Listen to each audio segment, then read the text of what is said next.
আসসালামু আলাইকুম। আমাকে অনেকেই বলেছেন, আমার এই বিভিন্ন কন্টেন্টে যারা কমেন্ট করেন, তারা বলেছেন, অনেকে মেসেজ দিয়ে বলেছেন যে দেশের এই জ্বালানি পরিস্থিতি নিয়ে যেন আমি একটা কন্টেন্ট করি। আসলে জ্বালানি পরিস্থিতি নিয়ে কি বলবো, এটা একটা বৈশ্বিক সমস্যা। এই মুহূর্তে পৃথিবীর এমন কোনো দেশ নেই যেখানে জ্বালানি সংকট দেখা যাচ্ছে না। সেটা খোদ আমেরিকায় যেমন আছে, এরকম পৃথিবীর প্রত্যেকটা উন্নত দেশে, ইউরোপের দেশগুলোতে, অস্ট্রেলিয়াতে, সব জায়গায়, কানাডাতে, সব জায়গায় কিন্তু এই মুহূর্তে জ্বালানি তেলের একটা ক্রাইসিস। এবং এই ক্রাইসিসটার একমাত্র অন্য কোনো কারণ নেই।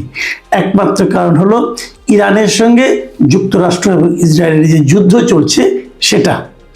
এবং এই যুদ্ধ কোথায় যে ঠেকবে এটা কিন্তু আমরা কেউ জানি না।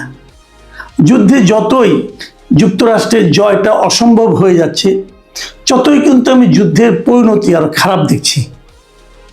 কারণ শেষ পর্যন্ত এমনও হতে পারে, যুক্তরাষ্ট্রে যিনি প্রেসিডেন্ট আছেন ডোনাল্ড ট্রাম্প, ওনার মানসিক স্থিরতা নিয়ে আমার অনেক সন্দেহ আছে। এই ধরনের একজন অস্থির প্রকৃতির মানুষ শেষ পর্যন্ত চূড়ান্ত সিদ্ধান্ত কি নেন এটা বলা বড় কঠিন। যুক্তরাষ্ট্র যদি ইরানের তৈল ক্ষেত্রগুলির উপর হামলা চালায়, তাহলে ইরানও কিন্তু পাল্টা হামলা চালাবে। মধ্যপ্রাচ্যের যুক্তরাষ্ট্রের যারা নাকি মিত্র শক্তি আছে, যেমন সৌদি আরব অথবা কুয়েত, এই যে দেশগুলো আছে তেল সমৃদ্ধ দেশগুলো, তাদের উপরেও কিন্তু ইরান আঘাত হানতে পারে। সেরকম আঘাত হানে তাহলে কিন্তু মধ্যপ্রাচ্য থেকে যে তেল পাওয়া, এটা কিন্তু দীর্ঘ দিনের জন্য ক্ষতিগ্রস্ত হয়ে যাবে।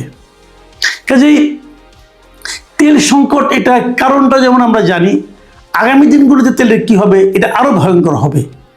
এটা নিয়ে নতুন কোনোভাবে কোনো দেশের সরকারের যোগ্যতা অযোগ্যতার ব্যাপারটা কিন্তু এখানে নেই। এটা সারা দুনিয়ারই একটা সমস্যা হবে। এবং এই তেলের সমস্যাটা যেভাবে চলতে থাকে, তাহলে তেল থাকা না থাকা মানে, তেলের ঘাটতি থাকা মানে সব কিছুর ঘাটতি থাকা। আপনি একটা কথা ভাবেন, তেল না থাকলে কি হবে? কেবল আপনার বাসার আপনার রান্নার সমস্যা হবে, অথবা আপনার গ্যাস না থাকলে আপনার সিলিন্ডার থাকবে না, তা কিন্তু নয়। গাড়ি চলবে না, বাস চলবে না, ট্রাক চলবে না, পরিবহন ব্যবস্থা ভেঙে পড়বে, ট্রেন চলবে না, আপনি যোগাযোগ করতে পারবেন না, মালামাল এক জায়গা থেকে এক জায়গায় আনতে পারবেন না। এই একটা ভয়ঙ্কর অবস্থা। কাজেই ওই সময়ের কথা কল্পনা করে লাভ নেই। ওই সময় কথা কল্পনা করলে আজকে থেকে আপনার ঘুম নষ্ট হয়ে যাবে। আপনি আজকে থেকে আর ঘুমাতে পারবেন না। আপনি ভাবতে পারেন আপনার বাসায় ফ্যান চলবে না, অমুক চলবে না, কিভাবে? আপনি জীবনটা, আপনি তো অভ্যস্ত হয়ে গেছেন। তেল না থাকলে ইলেকট্রিসিটি পাবেন না আপনি, জ্বালানি না থাকলে। এলএনজি যদি না পান, তাহলে আমাদের ইলেকট্রিসিটি থাকবে না। কারণ আমাদের পাওয়ার যে এইগুলো আছে, আপনার যে সেক্টরগুলো আছে, সেগুলো কিন্তু এলএনজি নির্ভর। তাহলে কিভাবে হবে? সব একটা ভয়ঙ্কর পরিস্থিতি। কাজেই সেই পরিস্থিতিতে শেষ পর্যন্ত না যাক দুনিয়া, এই প্রত্যাশা করা ছাড়া, আল্লাহর কাছে এই প্রার্থনা করা ছাড়া আমার আপনার কিন্তু আর কিছু করার নেই। আসলে আমরা বর্তমান নিয়ে কথা বলি। বর্তমানের কি অবস্থা দেখুন। আমাদের দেশে তেলের কিন্তু একটা চাহিদা আছে। আমাদের দেশে প্রতি বছর 65 থেকে 68 লাখ টন জ্বালানি তেল আমদানি করা হয়। 65 থেকে 68 লাখ টন আমরা এটা ইম্পোর্ট করি, প্রধানত মধ্যপ্রাচ্য থেকে। এর মধ্যে ডিজেলটাই সবচেয়ে বেশি। ডিজেল এবং অপরিশোধিত তেল, যেটা অপরিশোধিত তেল আসে, ক্রুড অয়েল যেটাকে আমরা বলি, সেটাই আমাদের রিফাইনারিতে ওখানে রিফাইন করে ওখান থেকে আবার আলাদা আলাদা ভাগ করা হয়। কাজে এই তেলের পরিমাণ খুব বেশি একটা না, আমাদের ক্রুড অয়েল খুব বেশি একটা আসে না। আমরা একদম পরিশোধিত তেলটা আনি। আমরা কেন ক্রুড অয়েল আনি না? দুটো কারণে আনি না। একটা কারণে আনি না, আমাদের রিফাইনারির ক্যাপাসিটি কম, আমরা অত বেশি রিফাইন করতে পারি না, 1 নম্বর কারণ। 2 নম্বর কারণ হলো, রিফাইনারিতে যদি আমরা পাঠাই, সেখানে ক্রুড অয়েল থেকে আমরা ডিজেল পাবো, পেট্রোল পাবো, অকটেন পাবো, মোবিল, অনেক কিছু পাবো। এর ক্যাটাগরি অনুযায়ী ভাগ হবে। কিন্তু আমাদের অকটেন এবং পেট্রোলের খুব একটা দরকার নেই।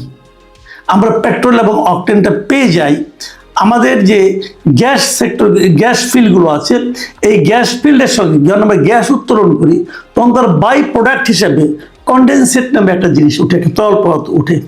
সেখান থেকে আমরা ওটাকে আমরা করে অকটেন এবং পেট্রোল পাই। পেট্রোলই পাই বেশি। কাজে ওইটা আমাদের যে মূল টোটাল যে চাহিদা, এই চাহিদার অর্ধেকেরও বেশি আমরা ওখান থেকে পেয়ে যাই। আর আমাদের দেশে কিন্তু পেট্রোল এবং অকটেনের চেয়ে ডিজেলের চাহিদা বেশি। মাথায় রাখবেন, আমরা কিন্তু ভুল বুঝি। এই যে আমরা প্রতিদিন যে পাম্পগুলোর সামনে যে বিশাল লাইন দেখি, এটা কিন্তু ডিজেলের জন্য লাইন না, এটা মূলত ডিজেলের লাইন আছে, কিন্তু এটা মূলত লাইনটা হলো পেট্রোলের লাইন। এই যে প্রাইভেট কার বলেন, মোটরসাইকেল বলেন, এগুলো সব কিন্তু পেট্রোল অথবা অকটেনের লাইন। কাজেই পেট্রোল এবং অকটেনের লাইন আমাদের দেশে হওয়া উচিত না, মানে প্রয়োজন নাই। এটা আমাদের দেশে এখনো পর্যাপ্ত সরবরাহ আছে এবং কখনোই যত কিছুই হোক মধ্যপ্রাচ্যে আমাদের কখনোই কিন্তু পেট্রোল এবং অকটেনের কোনো ঝামেলা হবে না, কারণ আমরা এটা একদম আমাদের দেশ কখনোই পেট্রোল এবং অকটেন শূন্য হবে না, কারণ এটা আমরা নিজেরাই পাই, আমাদের এখানে আছে, আমাদের গ্যাস ফিল্ডগুলোতেই আছে। কাজে এটা আমাদের, কাজেই এটা কখনো একদম জিরো হয়ে যাবে না, কমে যাবে হয়তো বা জিরো হয়ে যাবে না। মূল ঝামেলাটা হচ্ছে ডিজেলে, কারণ ডিজেল দিয়ে কিন্তু আমরা ট্রাক চলে, বাস চলে, এমনকি আমাদের যে সেচ ব্যবস্থা, সামনে কিন্তু বোরোর মৌসুম, এই বোরোর মৌসুমে কিন্তু আমাদের সেচ দরকার আছে। এই সেচের যে তেলটা, এটা কিন্তু আমাদের ডিজেল থেকে আসে। আমাদের দেশটা হলো নদী প্রধান দেশ, আপনারা জানেন, নদীমাতৃক দেশ বলি আমরা। আমাদের এখানে প্রচুর নৌকা চলে, আমাদের যত নৌকা চলে সবই কিন্তু এখন এই ইঞ্জিন চালিত নৌকা। সেই ইঞ্জিনের যে তেলটা, এটা হলো ডিজেল। কাজে আমাদের ডিজেলের প্রয়োজনটা সবচেয়ে বেশি। আমাদের একটা হিসেব করে দেখা গেছে, আমাদের প্রতিদিন আমাদের ডিজেল লাগে 12 থেকে 15,000 আপনার মেট্রিক টন। 12 থেকে 15,000 মেট্রিক টন ডিজেল আমাদের প্রতিদিন লাগে। এখন যদি আপনি বলেন তাহলে আমাদের আছে কত? এখন আমাদের এই মুহূর্তে একটা হিসেব করে দেখা গেছে, আমাদের ডিজেল এখন মনে করেন 10-15 দিনের মতো আছে। 10-15 যদি আমরা এই একই হারে খরচ করতে থাকি, 10 থেকে 15 দিন আমাদের ডিজেলে চলবে। এটা হলো একটা হিসাব, সরকারি হিসাব বলতে পারেন আপনি এটাকে, এটা বিশেষজ্ঞরা তাই বলছে। এখন এতে ভয় পাওয়ার কিছু নাই, ভয় পাওয়ার কিছু নাই এই কারণে যে আরও ডিজেল কিন্তু এর মধ্যে আসছে। এর মধ্যে আজকে সর্বশেষ যে খবরটা পেলাম যে চট্টগ্রাম পোর্টে সিঙ্গাপুর থেকে একটা জাহাজ ভর্তি ডিজেল এসে পৌঁছেছে। কাজে একদিকে খরচ হতে থাকবে, আরেকদিকে আসতে থাকবে, এই ধরনের একটা নিজস্ব কিন্তু আমাদের একটা ব্যবস্থা আছে। এখন আমরা কতটুকু পাবো, এই জন্য কিন্তু আমি মনে করি আতঙ্কিত হওয়ার খুব কারণ নাই। কিন্তু তারপরেও আতঙ্ক ওইটা, যদি যুদ্ধটা না থামে তাহলে আমরা কি করব? এখন আপনি বলবেন তাহলে এত ভিড়টা আমাদের কেন হলো? এর কারণ কিন্তু আসলে আর কিছু না, এটা হলো মানুষের মধ্যে একটা আতঙ্ক তৈরি হয়েছে। এই আতঙ্কটা তৈরি করার জন্য সরকার দায়ী, সরকারের জ্বালানি মন্ত্রণালয় দায়ী, সরকারের জ্বালানি মন্ত্রী দায়ী। উনি কিন্তু মার্চ মাসের শেষ দিকে উনি নিজেই ঘোষণা করে বসে আছিলেন যে এখন থেকে তেলের রেশনিং করা হবে। এই যে রেশনিং কথা উনি উচ্চারণ করলেন না, এটা উচ্চারণ করেই মানুষের মধ্যে একটা উনি আতঙ্ক, প্যানিক ঢুকিয়ে দিয়েছেন এবং মানুষ এরকম আতঙ্কিত হয়ে এরকমভাবে তেল কেনা শুরু করেছে। যার আগে দেখতেন আপনি একটা মোটরসাইকেল যে চালায়, তার ট্যাঙ্কে হয়তো 10 লিটার তেল আটে, সে কিন্তু 3 লিটার তেল দিয়ে ঘুরতেছে, কোনো সমস্যা নেই। এখন আপনি যত লোক মোটরসাইকেল চালায় খবর নিয়ে দেখেন, কারো ট্যাঙ্কি কিন্তু খালি নাই।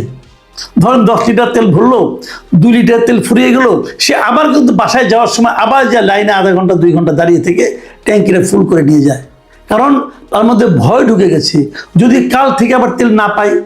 কাজে সবসময় ট্যাঙ্কিটাকে ফুল রাখি। এই যে টেন্ডেন্সিটা, এটার কারণে কিন্তু এখন আপনি লাইনগুলি দেখতে পাচ্ছেন।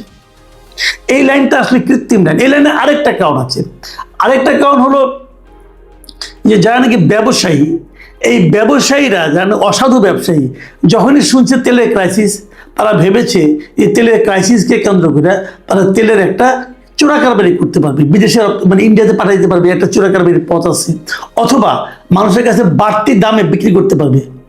আমি কিন্তু দেখেছি, ঈদের দিন আমি দেখেছি অনেক মোটরসাইকেল চালক যারা আছে তারা তেল না পেয়ে ওই বোতলে করে 1 লিটার 2 লিটার তেল তারা কিনেছে, 200 টাকা 300 টাকা পর্যন্ত তারা লিটার হিসেবে কিনেছে। ওটা একটা সাময়িক ব্যবসা তারা করার চেষ্টা করেছে।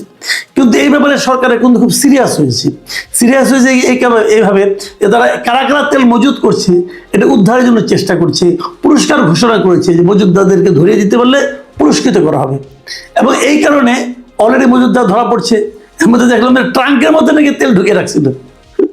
এখন ভাবতে পারেন কিভাবে মানুষ মজুত করছে, মাটির নিচে গর্ত করে ড্রাম বানিয়ে এর মধ্যে বিভিন্নভাবে তেল রেখেছিল। এর মধ্যে জানা গেছে, যেটা আমি জানলাম কয়েকদিন আগে, প্রায় 2.25 লাখ লিটার তেল কিন্তু এভাবে উদ্ধার করা হয়েছে। আমি মনে করি যাদের কাছ থেকে উদ্ধার করা হয়েছে তাদের বিরুদ্ধে কঠোরতম শাস্তির ব্যবস্থা করা উচিত, করলে বাকিরা এর উপরে একটু কেয়ারফুল হবে। এবং এক্ষেত্রে সরকারের একটা ভূমিকা খুব আমার পছন্দ হয়েছে, যদিও সেটা সরকারের জন্য অনেকটা পেইনফুল ডিসিশন ছিল। সেটা হলো সরকার তেলের দাম বাড়াবে না বলে ঘোষণা করেছে। এই যে তেলের দাম বাড়াবে না, না বাড়ানোর যে ঘোষণা, এই ঘোষণাটা কিন্তু এই মজুতদারদের জন্য একটা নেতিবাচক ব্যাপার ছিল। মজুতদারদের পরে বেচবে বেশি দামে, এই আকাঙ্ক্ষার মধ্যে পানি পড়ে গেছে এটাতে। তারা আর তো তেলের দাম যদি না বাড়ে তাদের মজুতদারি করে লাভটা কি হলো? এই বিষয়গুলো কিন্তু আমাদের মাথায় রাখতে হবে। এবং আমি মনে করি তেল নিয়ে আতঙ্কিত হওয়ার কিছু নাই, কিন্তু যদি যুদ্ধ দীর্ঘায়িত হয় তাহলে ভয়ঙ্কর অবস্থা হবে। সেক্ষেত্রে আমি মনে হচ্ছে যে আমরা দুর্ভিক্ষের মধ্যে পড়ে যেতে পারি। এই তেল সংকটের কারণে দুর্ভিক্ষ হতে পারে, সেচ হবে না, ফসল হবে না, ফসল পরিবহন করা যাবে না, মানে খাদ্য সামগ্রী পরিবহন, অনেক, মানে এটা যে কত রকম সমস্যা হবে, এরকম সমস্যা আমরা জীবনে কখনো পড়িনি।